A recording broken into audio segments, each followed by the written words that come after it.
Sir, as the manager called, you need to pay for that water and leave. I already paid. Receipt's right here in my hand. Don't walk away from me. Put your hands where I can see them.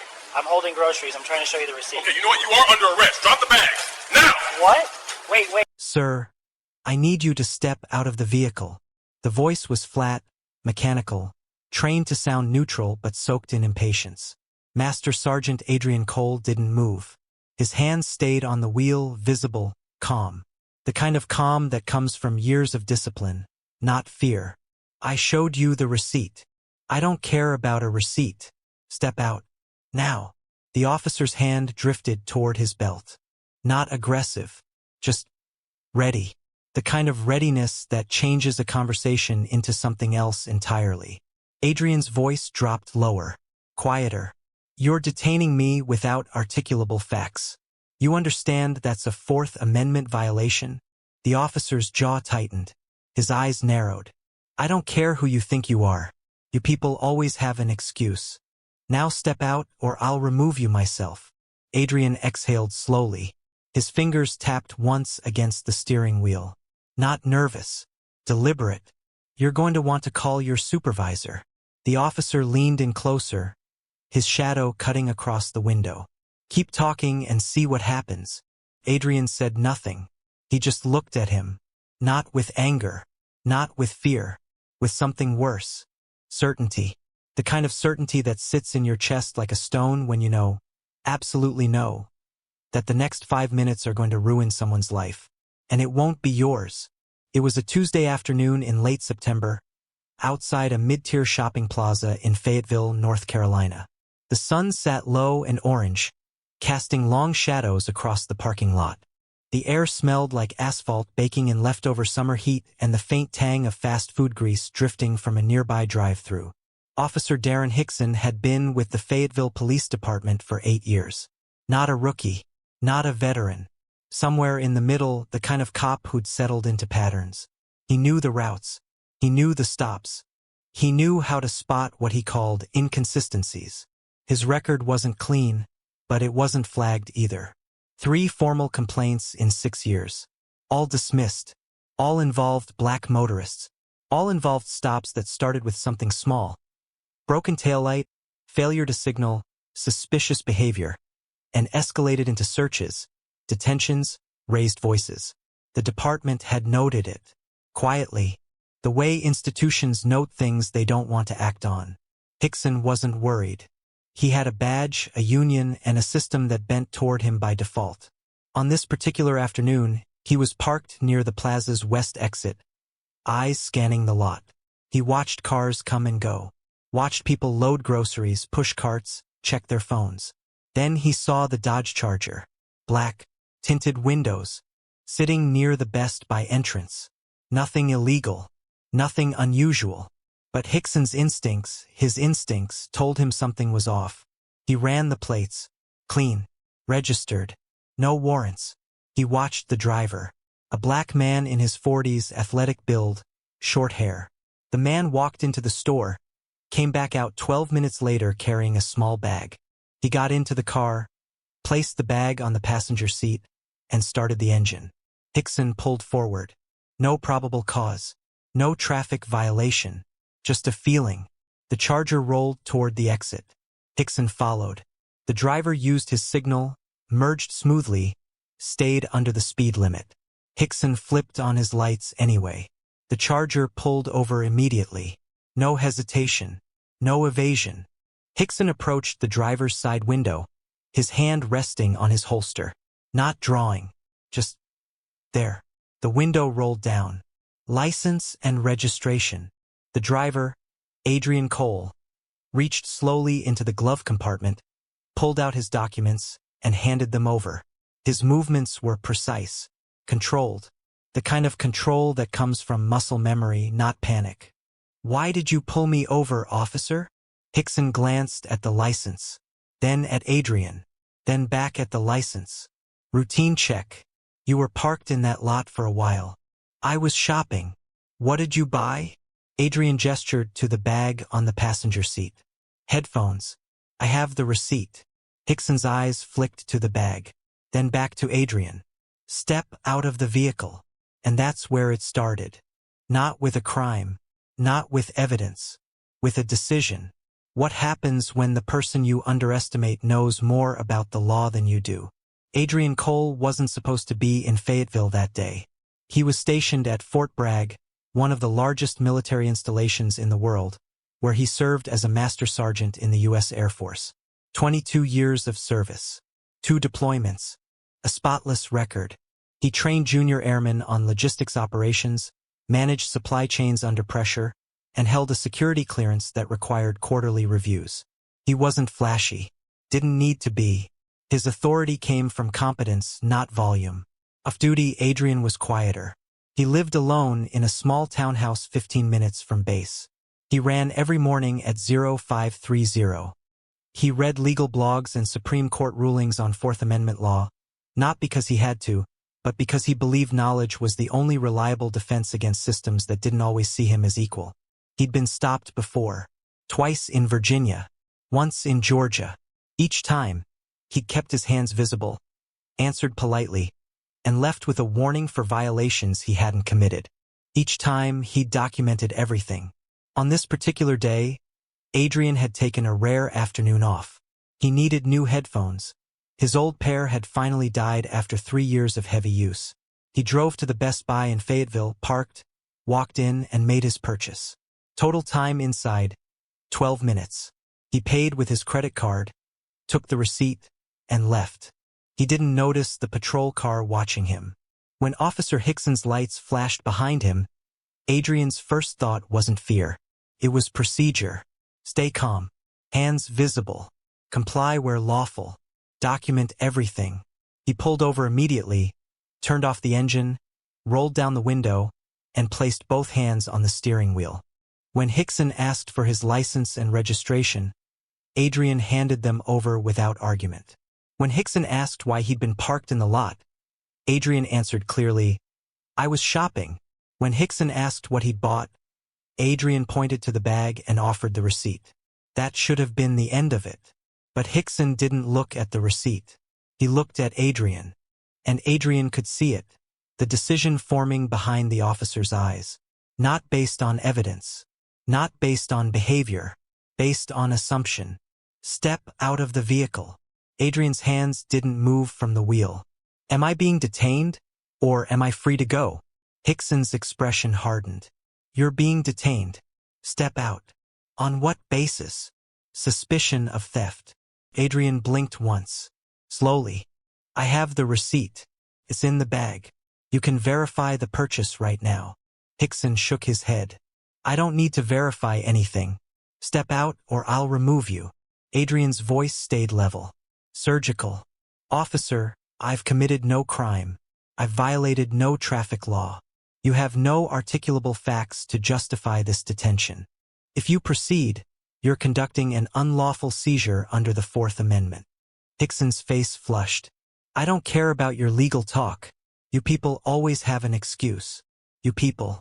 Adrian's jaw tightened, but his voice didn't rise. I'm asking you one more time to call your supervisor. Hickson leaned closer to the window, his breath visible in the fading daylight. Keep talking and see what happens. Adrian didn't flinch. His eyes stayed locked on Hickson's. Not defiant. Just waiting. He'd been here before. Not in this exact moment, but in moments like it. Moments where the system assumed guilt, where skin color preceded evidence, where authority mistook silence for submission. But Adrian wasn't submitting. He was calculating. He knew the law. He knew his rights. And he knew that every second of this interaction was being recorded. Not just by Hickson's body camera, but by his own phone, sitting in the cup holder with the screen facing up, voice recorder running. Hickson didn't see it. He was too focused on control, on compliance, on making sure this man understood who had power here. What he didn't understand was that power wasn't in the badge. It was in the documentation.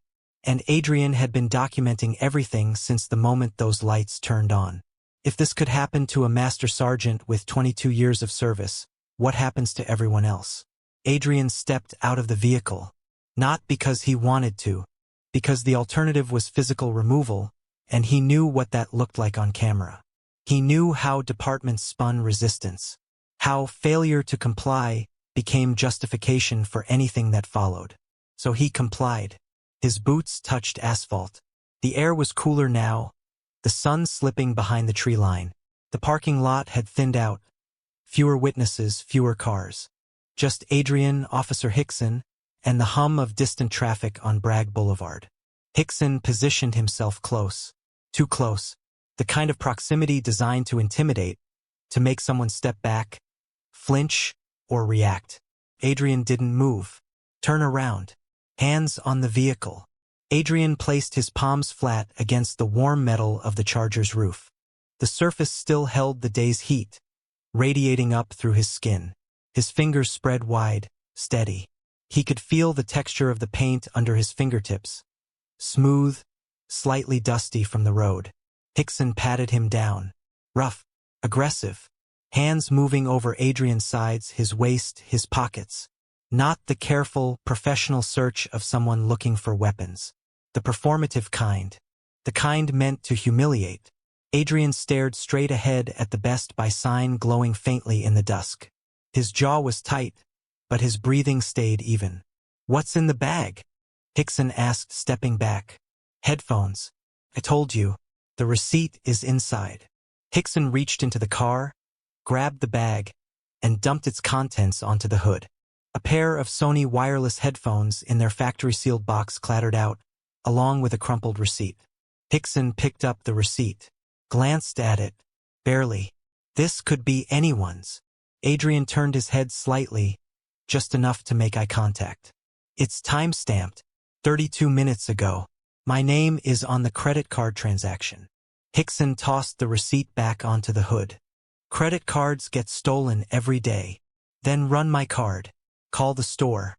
Verify the purchase." "I don't need to verify anything." Hickson's voice was louder now, harder. "You're acting suspicious. You're being uncooperative." Adrian's voice dropped to barely above a whisper. "I've answered every question. I've complied with every lawful order. What you're doing right now is retaliation for asserting my rights." Hickson's hand moved to his handcuffs. He pulled them free from his belt with a metallic click that echoed in the quiet lot. "Turn around." Adrian didn't move. "You're arresting me?" "For resisting and obstruction." "I haven't resisted anything." "You're resisting right now." The logic was circular, absurd, but Adrian knew it didn't matter. Hickson had committed. He'd gone too far to back down. Admitting mistake now would mean admitting liability. So instead, he doubled down.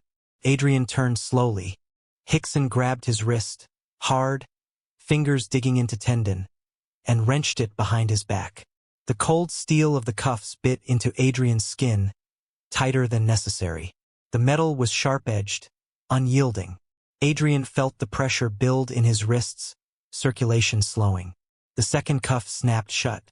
Adrian's shoulders pulled back at an awkward angle. The cuffs were too tight, policy violation number 1. Officers were trained to allow enough space for a finger to slide between the cuff and the wrist. These had no space. The edges dug in, and Adrian could already feel his hands starting to tingle. He said nothing. Hickson walked him toward the patrol car. Each step sent a dull ache through Adrian's shoulders. The position, arms wrenched behind, cuffs too high on the wrists, was designed to cause discomfort. Another small cruelty. Another choice. A woman walking to her car slowed, her eyes widening. She stopped near a minivan, phone already in her hand. Hickson saw her. "Keep moving, ma'am. Police business." She didn't move. She raised her phone. Hickson's jaw clenched. "I said move along." "I'm not interfering," she called back, her voice shaky but firm. "I'm just standing here." Hickson turned away from her, but Adrian saw it. The brief flash of concern. Witnesses changed things. Cameras changed things. Hickson opened the back door of his patrol car. The interior smelled like synthetic leather, stale coffee, and something sour, sweat, maybe, or old fast food. The seat was hard plastic, designed to be hosed down, not sat uncomfortably. "Watch your head." Adrian ducked and slid into the back seat. The door slammed shut with a heavy, final sound. The handles on the inside were removed, just smooth plastic where they should have been. The windows didn't roll down. The air was stifling, thick and warm despite the cooling evening outside. He sat with his hands pinned behind him, the cuffs digging deeper now that his weight shifted against them. He adjusted slightly, trying to relieve the pressure. It didn't help. Through the window, he could see the woman still recording. Another man had joined her, older, gray-haired, watching with his arms crossed. Hickson walked back to the charger. He peered inside the windows, ran his flashlight along the interior, looking for something, anything, probable cause he should have had before the stop. He found nothing. No drugs, no weapons, no open containers, just a clean car with a gym bag in the back seat and a phone charger plugged into the dash. Hickson returned to the patrol car and climbed into the driver's seat. He didn't look back at Adrian. He picked up his radio. "Dispatch, this is Unit 47. I have one in custody. Black male, 40s. Detained on suspicion of retail theft and resisting arrest. Transporting to county." The radio crackled back. "Copy, Unit 47. What's the location of the theft?" Hickson hesitated, just for a second. "Best Buy on Morganton. Do you have a report number from the store?" Another pause. Longer this time. "Negative. Witnessed suspicious behavior in the lot. Subject refused to comply." Adrian closed his eyes. Every word was a lie. Every word was being recorded not just by Hickson's body camera, but by the dash cam, by the woman outside, by Adrian's own phone still sitting in his car's cup holder. The radio went quiet.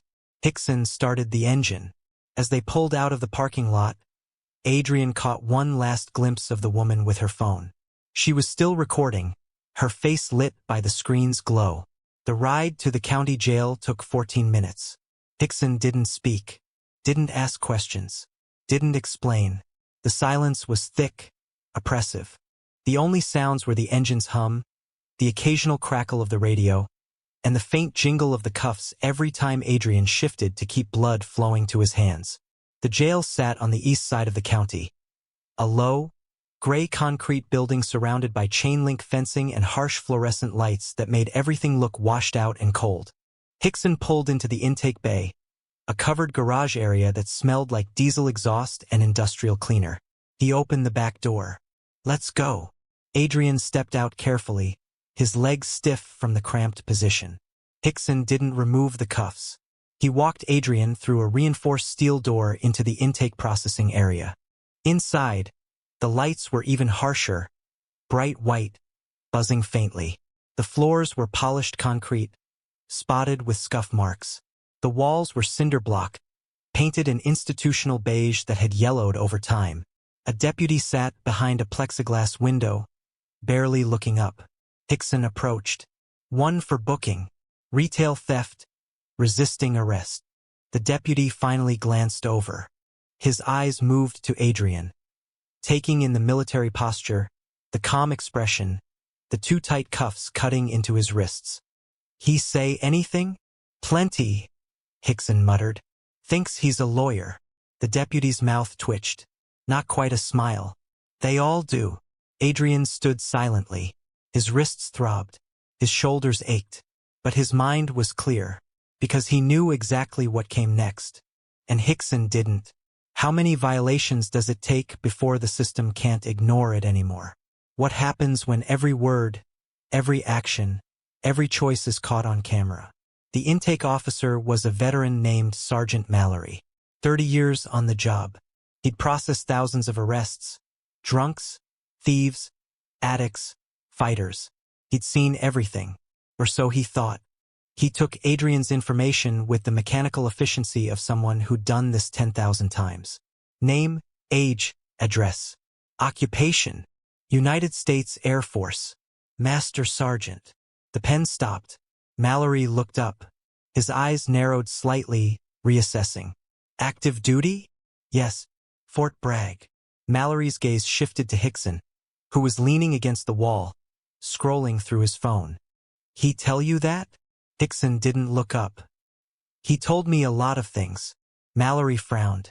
He turned back to Adrian. You got ID? Military ID. In my wallet. Officer Hickson has it. Mallory held out his hand. Let me see it. Hickson sighed, walked over, and dropped Adrian's wallet onto the counter. Mallory opened it. Inside was Adrian's military ID card, the common access card issued to all DoD personnel. It had his photo, his rank, his service branch. Master Sergeant. 7. Security clearance. Secret. Mallory stared at it for a long moment. Then he looked at Hickson. You arrested a Master Sergeant for shoplifting? He was acting suspicious. Did you verify the theft? Hickson shifted his weight. I had probable cause. That's not what I asked. Mallory's voice was flat, but there was an edge to it now. Did you call the store? Did they report a theft? Silence. Mallory picked up his phone. He dialed Best Buy. Waited. Someone answered. Yeah, this is Sergeant Mallory with Cumberland County Intake. Did you have any theft reports today? Aha. What time? Okay. And what was taken? Right. No, I'm asking about a theft around 1,600 hours. Headphones. Sony. No report? You're sure? He hung up. The room was very quiet. Mallory looked at Hickson. They didn't report a theft. He was still. You arrested a Master Sergeant. On base proximity. With no victim, no complainant, and no probable cause. Hickson's face flushed. He resisted. He's military law enforcement adjacent. Mallory's voice dropped lower, colder. You understand what that means? He has a security clearance. He works with MPs. JAG is going to be all over this. Hickson opened his mouth, closed it. Mallory turned back to Adrian. Sergeant Cole, did you receive a copy of the store receipt? Yes. Officer Hickson threw it on the hood of my car. Did he examine it? Briefly. He said it could belong to anyone. Mallory's jaw tightened. He looked at Hickson like he was looking at a grenade with the pin pulled. Get his cuffs off. Now. Hickson didn't move. Now, officer. Hickson stepped forward, fumbling with his keys. His hands weren't steady anymore. He unlocked the cuffs, and they fell away from Adrian's wrists. Deep red grooves marked where the metal had been. The skin was raw, indented. Mallory saw it. Jesus Christ, he muttered. Adrian rubbed his wrists slowly, his expression unchanged. Calm, controlled. Mallory exhaled hard. Sergeant Cole, you're being released. No charges. I'm filing an incident report with my supervisor and county command. He looked at Hickson. You need to leave. Right now. Hickson's face had gone pale. He turned and walked out without another word. Adrian stood in the fluorescent light, wrists still aching, and said quietly, I'll need copies of all body cam and dash cam footage, and the arrest report. For my attorney. Mallory nodded slowly. You'll get them. The power had shifted. Irreversibly. The footage arrived at the Fayetteville Police Department's Internal Affairs Office at 9:47 a.m. the following morning. Body cam, dash cam, and a third file, timestamped, geotagged, crystal clear, from Adrian Cole's personal phone. Lieutenant Denise Harmon watched all three, twice. By the second viewing, she wasn't taking notes anymore. She was just staring at the screen, her coffee going cold in her hand. She could see it all. Hickson approaching with no probable cause. Adrian offering the receipt. Hickson refusing to look at it. The condescension in his voice, you people always have an excuse. The illegal detention. The too tight cuffs cutting into Adrian's wrists, leaving marks deep enough to photograph hours later. And then the jail footage. Mallory's face when he saw the military ID. The silence when he called the store. The moment everyone realized there was no theft, no victim, no case. Just a master sergeant, a receipt, and a cop who'd decided guilt before evidence. Harmon closed her laptop. Get me the chief, she said to no one in particular. By noon, the video had been escalated 3 times. The chief of police watched it in his office with the door closed. When it ended, he sat back in his chair and pressed his palms against his eyes. He didn't need a lawyer to tell him what this was. False arrest. Unlawful detention. Fourth Amendment violation. Possible civil rights violation under 18 U.S.C. Section 242. Deprivation of rights under color of law. And it was all on camera. Every second. Every word. He picked up his phone and called the city attorney's office. "We have a problem." Margaret Chin had been the city's lead attorney for 11 years. She defended the department in dozens of lawsuits. Excessive force, wrongful termination, discrimination. She knew how to manage bad facts, how to settle quietly, how to make things go away. But when she sat down in the conference room and watched the footage, she felt something she rarely felt. Dread. Not the manageable kind. The kind that sits in your chest like a weight and doesn't move. She watched Hickson ignore the receipt. Watched him escalate without cause. Watched him cuff Adrian so tight the skin broke. Watched him lie on the radio, witnessed suspicious behavior. Subject refused to comply, when the video showed the exact opposite. Then she watched the jail footage. The moment Mallory realized who Adrian was. The panic in Hickson's face. Margaret paused the video. She turned to the deputy chief sitting across from her. "How long has Hickson been with the department?" 8 years. Complaints? 3. All dismissed. All involving black motorists? A pause. "Yes." Margaret exhaled slowly. She opened her laptop and pulled up case law. Qualified immunity was the first thing departments reached for, the legal doctrine that protected officers from civil liability unless they violated clearly established constitutional rights.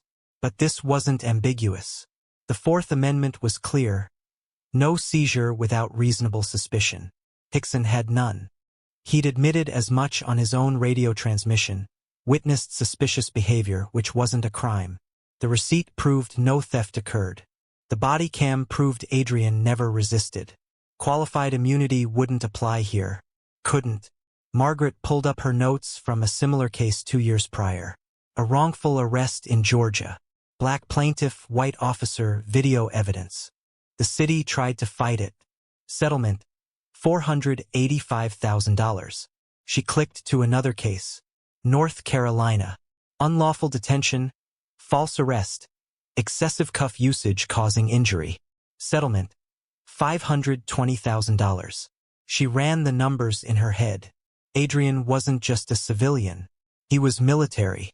A master sergeant with 22 years of service and a security clearance. His credibility was unimpeachable. His documentation was flawless. And he had 3 separate video sources. The jury would love him, and they would hate Hickson. Margaret closed her laptop and looked at the deputy chief. "We can't win this. We haven't even been sued yet. We will be. And when we are, we'll lose." She leaned forward, her voice dropping. "He has everything. Video, timestamps, witnesses, a clean record, military service. And Hickson's history of complaints makes this look like a pattern. So we settle. For what?" Margaret pulled out a legal pad and started writing figures. Emotional distress, false imprisonment, constitutional violation, assault, yes, assault, because those cuffs were torture devices. And then there's the military angle. He has a security clearance. This arrest could have jeopardized his career, his clearance, his reputation. She circled a number at the bottom of the page. $675,000. Minimum. The deputy chief stared at it. "The city council will never approve that. Then they'll approve more after a trial. Because a jury will award him twice that, plus punitive damages." Margaret's voice was flat now, clinical. "We have no defense. None. Hickson violated policy at every stage. The video proves it. The jail sergeant documented it. And Sergeant Cole never lost his composure, not once. He's the perfect plaintiff." Silence filled the room. The kind of silence that comes when everyone realizes the same thing at the same moment. They were trapped. Not by Adrian. By their own officers' choices. 3 weeks later, the lawsuit was filed in federal court. Adrian Cole versus Officer Darren Hickson and the city of Fayetteville. 18 pages. 37 cited violations. 3 video exhibits. The city's insurance carrier took one look at the file and moved to settle immediately. They didn't even try to negotiate down. Darren Hickson was terminated within 72 hours of the lawsuit's filing. The department cited policy violations, use of excessive force, and conduct unbecoming. His personnel file was flagged, making it nearly impossible for him to be rehired by another department. His union fought the termination. They lost. The city settled with Adrian for $340,000, lower than Margaret's estimate, but still one of the largest civil rights settlements in the county's history. The agreement included a clause requiring additional officer training on constitutional rights and bias awareness. Hickson filed for bankruptcy 8 months later. Adrian donated half the settlement to a legal aid fund for low-income individuals facing wrongful arrests. The rest he kept, not for the money, for the principle. When the system traps itself with its own evidence, can it ever really change? Here's what the footage didn't show. It didn't show the hundreds of other traffic stops that happened that same day in Fayetteville. The ones where the driver didn't have a military ID, didn't know the law, didn't have a phone recording, didn't have the composure to stay calm under pressure. It didn't show the stops that ended with a search, a ticket, a warning, "You're lucky this time," and no consequences for the officer. It didn't show the people who complied, went home, and never reported what happened because they didn't think anyone would believe them. Adrian Cole's case became national news for 3 reasons. First, he had documentation. Not just 1 video, but 3. Not just his word, but timestamps, witnesses, and a paper trail that couldn't be dismissed or explained away. Second, he had credibility. A master sergeant doesn't fit the narrative department's use to justify bad stops. He wasn't a career criminal. He wasn't known to police. He was the person the system was supposed to respect, and they didn't. Third, he stayed calm. He didn't shout, didn't resist, didn't give Hickson a single justification for escalation. And that restraint became the most damning evidence of all, because it proved that the problem wasn't Adrian's behavior. It was the system's assumptions. But here's the question no one wanted to ask. If this could happen to a master sergeant with 22 years of service, a spotless record, and 3 cameras running, what happens to everyone else? What happens to the teenager who doesn't know the law? The single mother who can't afford a lawyer? The man who gets nervous under pressure and forgets to stay calm? What happens when there's no video, no witnesses, no military ID to make the system pause and reconsider? Hickson lost his job. The city paid $340,000. Reforms were promised. But reforms are just policy changes on paper until they're enforced in practice. And practice happens in parking lots, on highway shoulders, in the seconds between a flashing light and a decision. Adrian's case proved that documentation is power. That knowing your rights can be the difference between justice and injustice. That staying calm, impossibly, exhaustingly calm, can protect you when nothing else will. But it also proved something darker. That the system bent only because Adrian forced it to. That without the video, without the credibility, without the perfect storm of evidence, Hickson would have written his report, Adrian would have been charged, and the narrative would have been different. The cameras caught the truth this time. But how many times do they miss it? If you found this story eye-opening, consider subscribing. We cover stories like this every week. Stories the system doesn't want told. Because accountability doesn't happen in silence. It happens when people refuse to look away.